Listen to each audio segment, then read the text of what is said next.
So what's the story of Acadia? Well, the idea for Acadia came out of experiments with dyes in the early days of the Fibre Co back at the mill. I have a library of about 1,500 colors from a dye experiment swap that I participated in with other hand dyers. I would then take that library and select various formulas to apply on different yarns. The more interesting results came about when dyeing yarn bases that had multiple different fiber types.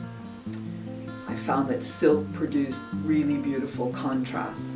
Naturally colored fibers like brown alpaca and gray, when blended with cream fibers, also produced lovely nuanced dyed shades. Even nicer results came when the yarn had fibers that created texture. And I experimented quite a bit with silk noil. And that is that short fiber that's left over from spinning fine silk threads. Essentially, it's a waste product. But fiber artists like hand spinners have been creatively using things like silk noil for years as a decorative effect. So I gave it a go. Well, even in industry, silk noil is used to make fabrics. We know those fabrics as raw silk. It's actually a misnomer because it's not raw.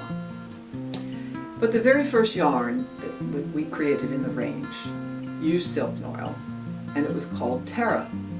It was a blend of merino, alpaca, and silk noil. And the way that the different fibers took up the dye created a really unique artisanal look that wasn't common in the marketplace back then.